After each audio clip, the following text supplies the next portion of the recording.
வணக்கம் நண்பர்களே. இன்றைய தினம் ஒரு அற்புதமான ஜோதிட பதிவு பார்க்க இருக்கிறோம். ஜோதிடத்தில் அனைவருக்குமே ஒரு பலன்களை மாறுபடுத்தி செய்யக்கூடிய அல்லது இல்லாததை இருப்பது போல் காட்டக்கூடிய பல விஷயங்களை பிரதிபலிக்கக்கூடிய அம்சமாக பார்க்கப்படுவது ஒரு கிரகத்தின் நீசம், நீசபங்கம், நீசபங்க ராஜயோகம். இந்த 3 நிலைகள் இருக்குங்க. இது ஒரு ஜாதகத்தில் மிகப்பெரிய அளவிற்கு பலன்களை சூட்சமமாக வெளிப்படுத்தும். ஒரு கிரகம் பார்க்குறதுக்கு நீசமடைந்த மாதிரி இருக்கும். ஆனால் அந்த ஜாதகர் பெரிய அளவிற்கு அவருடைய நிலைப்பாடு பக்கத்தில் போக முடியாத அளவுக்கு உயர்வுக்கு இருப்பார். அப்படின்னா என்ன காரணம் அப்படின்னா தாங்க, அதற்கு பின்னால் நீசபங்கம் என்றும் நீசபங்க ராஜயோகம் என்றும் 2 நிலைகள் இருக்குது. இந்த நிலைகளை பற்றிய விளக்கக்கூடிய பதிவு தான் இந்த பதிவு. முதல்ல நீசம் அப்படின்னா என்னன்னு தெரிஞ்சுக்கோங்க. ஒரு கிரகம் நீசம் அடைந்திருக்கு அப்படின்னா முற்றிலும் வலுவிழந்த தன்மையில் அது இருக்குன்னு அர்த்தங்க. அதாவது நம்ம கிரகங்களை ஒளியின் தத்துவத்தில் தான் ஜோதிடத்தில் சொல்கிறோம். அப்போ அந்த கிரகத்திற்கு எந்த ஒரு வகையிலும் ஒளி இல்லாமல் இருக்கிறது அப்படின்னு அர்த்தம். அதுக்கு நீசபங்கம் அப்படிங்கிறது ஒரு கிரகத்தின் ஒளியற்ற தன்மையில் இருக்கக்கூடிய நிலையில் இருந்து மாற்று வழியில் அந்த கிரகத்திற்கு ஒளி கிடைக்குது அல்லது அந்த கிரகம் ஒளியை பெறுகிறது என்பதை குறிக்கிறது. அப்படி அந்த ஒளியை வேறு வகையில் மாற்று வழியில் கிடைக்கப்பெற்று தன்னுடைய பலனை கொடுப்பதற்கு முயற்சிக்கக்கூடிய நிலையை நீசபங்கம் அப்படின்னு சொல்கிறோம். நீசபங்க ராஜயோகம் அப்படிங்கிறது நீசபங்கம் அடைந்த ஒரு கிரகம் கூடுமான வரைக்கும் நீச நிலையிலிருந்து ஒருவருக்கான எல்லா பலன்களையும் கொடுப்பதற்கான முயற்சிகளை செய்யும். அவரது வயது ஏற ஏற அதனுடைய பலன் கிடைக்கும். அதனை காட்டிலும் மாற்று வழியில் ஒளியை பெற்ற ஒரு கிரகம் இன்னும் மேலும் அந்த ஜாதகருக்கான தன்மைகளை கொடுப்பது போடு மட்டுமல்லாமல் அவருடைய புகழ், கௌரவம், அந்தஸ்தையும் உயர்ந்த அளவிற்கு வழங்கக்கூடிய நிலை சுட்டி காட்டுவது தான் இந்த நீசபங்க ராஜயோகம் அப்படிங்கிறது. இதை இன்னும் விளக்கமாக பார்ப்போம். எல்லாருக்குமே தெரியும், சின்ன வயசில் கதையை படிச்சிருப்போம் நம்ம. ஒரு காக்கா கதை. இந்த கதையை நாம் நீசபங்கத்தோடு நான் ஒப்பிட்டு உங்களுக்கு சொல்லும்போது உங்களுக்கு எளிமையாக புரியுங்கிறதுக்காக நான் இதை ஒப்பிட்டு செய்கிறேன். ஒரு காக்கா பாருங்க, தண்ணி இல்லாத வறண்ட இடத்துல பரிதாபமாக நின்றுட்டுருக்கு. இதுக்கு எந்த சோர்ஸுமே இல்லை. ஒரு தாகத்துக்கு குடிக்கிறதுக்கு தண்ணிக்கு சோர்ஸ் இல்லை. எங்கெங்கேயோ தேடி பார்த்து அது கடைசியாக ரொம்ப ஒரு தேடுதலையோ எதுவுமே கிடைக்கல. கண்ணு கட்டிய வரை கிடைக்காது நின்றுட்டு இருக்கக்கூடிய ஒரு பரிதாபமான நிலை. இதுதாங்க நீசம். ஒரு ஜாதகத்தில் ஒரு கிரகம் நீசம் அடைந்திருக்கு அப்படின்னா அவர்களுடைய முயற்சி என்பது பயங்கரமாக இருக்கும். ஆனால் கடைசியாக எதுவுமே அவங்களுக்கு அவுட்புட் இருக்காது. தேடுதல் மட்டும் அவங்களுக்கு இருக்காது. இதுதான் நீசம் அப்படிங்கிறது. அதுவே நீசபங்கம் அப்படிங்கிறது பாருங்க, ஒரு டம்ளரில் தண்ணி கொஞ்சமாக தான் இருக்குது. ஆனால் அந்த காக்கா பாருங்க, கொஞ்சம் கொஞ்சமாக ஒவ்வொரு கல்லாக எடுத்து போட்டு தண்ணீரை மேலே கொண்டு வந்த பிறகு அந்த தண்ணீரை குடிக்குது. அதாவது ஜஸ்ட் லைக் தட்டு அந்த தண்ணியை அதனால் குடிக்க முடியலை. இருந்தாலும் தன்னுடைய முயற்சியின் காரணமாக தேடி ஒவ்வொரு கல்லாக எடுத்து போடுது. அந்த கல்லை எடுத்து போடக்கூடிய உழைப்பு, முயற்சி இதெல்லாம் அந்த காக்கா செய்த பிறகு தான் அந்த தண்ணி மேலே வருது. அதற்கு பிறகு தன்னுடைய தாகத்தை தீர்த்துக்குது. இதுதாங்க நீசபங்க நீசபங்கங்கிறது. ராஜயோகங்கிறது வேற, அதை கடைசியாக சொல்கிறேங்க. அப்போ நீசபங்கம் அப்படின்னும் பொழுது நீங்கள் ஈஸியாலாம் அதை பெற முடியாது. அந்த 8 நிலைகள் உங்களுக்கு ஜாதகத்தில் இருக்கும். அந்த 8 நிலைகள் என்னங்கிறத நான் பின்னாடி சொல்கிறேங்க. அந்த 8 நிலைகளில் ஒவ்வொரு நிலைகளும் ஒவ்வொரு கல். இந்த கற்களை போடுவதற்கு ஜாதகர் பயங்கரமாக முயற்சிக்கணும். அந்த கிரகம் எந்த கிரகம் நீசம் அடைந்திருக்கோ அதற்காக ஜாதகர் படாத பாடுபடுவார், தேடி அலைவார். தன்னுடைய முயற்சியின் பலனாக ஒரு நாள் அவர் இறுதியில் வெற்றியை அடைவார். அந்த இறுதியில் அப்படிங்கிறதுக்குள்ள இவர் எவ்வளோ சிரமப்படணுமோ அவ்வளோ பற்றுவார் அப்படிங்கிறதாங்க நீசபங்கம். இது எளிமையாக புரிஞ்சுக்கணுங்கிறதுக்கு இந்த படத்தை உதாரணத்துக்கு கொடுத்துருக்கேன். இப்போ இந்த நீசபங்க ராஜயோகம் அப்படிங்கிறது அழகா எல்லாமே கிடைச்சிருச்சு. அதாவது தன்னுடைய குடிநீர் தேவையை காட்டிலும் ஓடுகின்ற நதிநீரை உதாரணத்துக்கு காட்டியிருக்கிறேன். அந்த காக்கா எவ்வளோ தண்ணி போகுது, அதில் அதுக்கு தேவையான தண்ணி மட்டும் தான் குடிச்சிட்டு இருக்கு. இன்னும் அது வந்து பிரம்மாண்டமான நதிநீரில் உட்காந்து குடிச்சிட்டு இருக்கிறதுனால அளவுக்கு அதிகமான நீர் போயிட்டு இருக்கு. அதுபோல தான் இந்த நீசபங்க ராஜயோகம் அடைந்த ஒரு ஜாதகர், அவருக்கு ஓடுகின்ற நதிநீர் போல புகழ், கௌரவம், பொருளாதாரம், அந்தஸ்து எல்லாம் பயங்கரமாக ஒரு காலத்தில் கிடைக்கும். ஆனால் அவர் அதுக்கு தேவைக்கு கொஞ்சம் மட்டும்தான் அவரு பயன்படுத்திட்டு இருப்பார். மிதமிஞ்சிய அளவிற்கு அவருக்கு வந்து இருந்துட்டு இருக்கும். அப்படிங்கிறத இண்டிகேட் பண்ணுறது தான் நீசபங்க ராஜயோகம். இதை இன்னும் விளக்கமாக பார்ப்போம் வாங்க.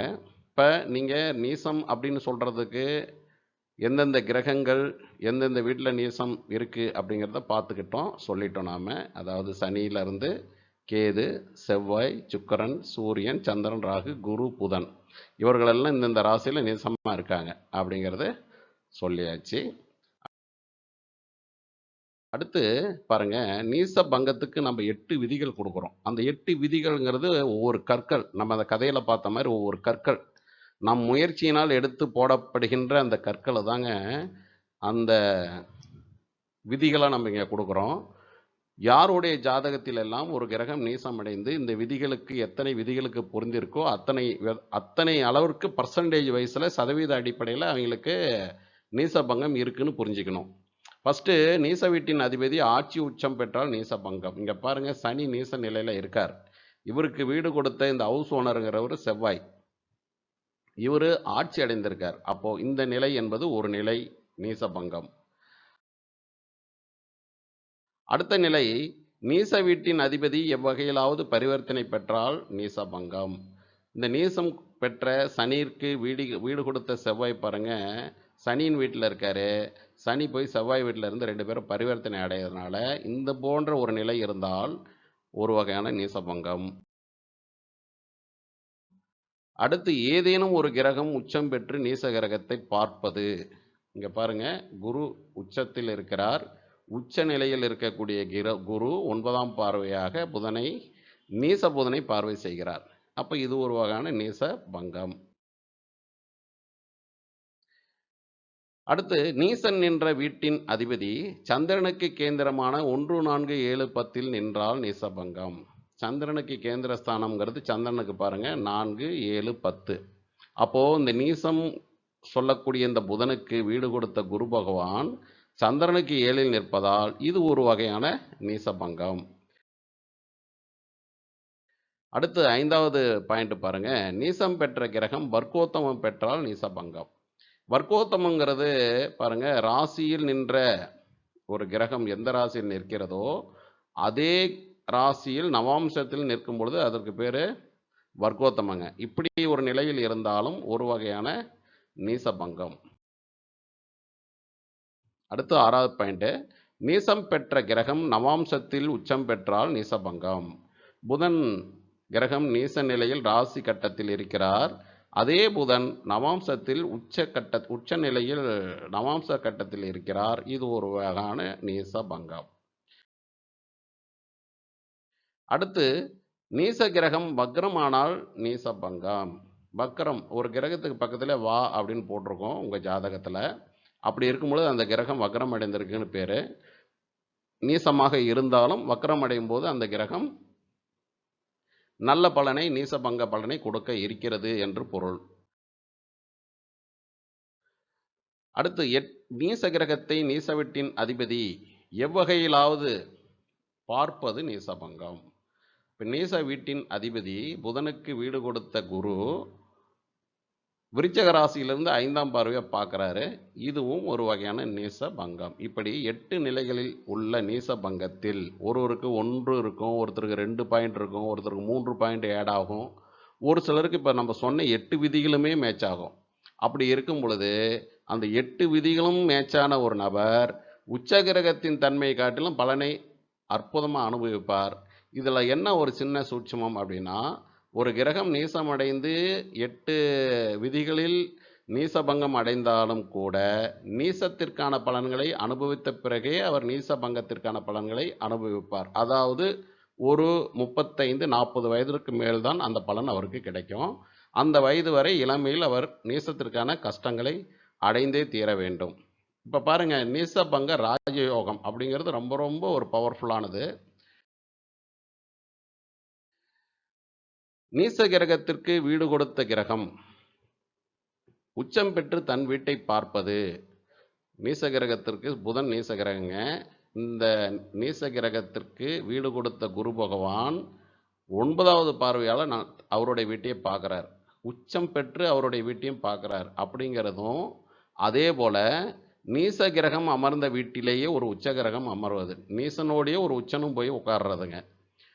அப்படி இருந்து அந்த வீட்டின் அதிபதி, இப்போ இந்த வீட்டின் அதிபதி குரு இருக்கார் இல்லைங்களா, இவர் லக்னத்திற்கும் சுபராக இருக்கணும். இதுதான் முக்கியமான பாயிண்ட்டுங்க.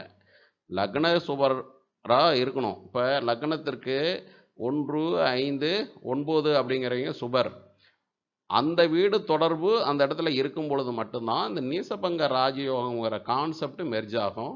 இந்த நிலையில் யாராவது இருக்காங்க அப்படின்னா, அதாவது அந்த 8 பாயிண்ட்லேயும் மெஜாரிட்டியாக பாயிண்ட் கிடைச்சி இந்த சொல்லக்கூடிய பர்டிகுலர் பாயிண்ட்டு ஒரு ஜாதகத்தில் ஒருத்தருக்கு இருக்குது அப்படின்னா, அவருடைய வாழ்நாள் அப்படிங்கிறது ஒரு காலகட்டத்தில் பிற்காலத்தில் ஒரு 50 வயதிற்கு பிறகு ஏராளமான ஒரு சொத்து சுகங்கள், அந்த கிரகம் தொடர்பான காரகத்துவங்கள் அவர்களுக்கு அள்ளி கொடுக்கும்.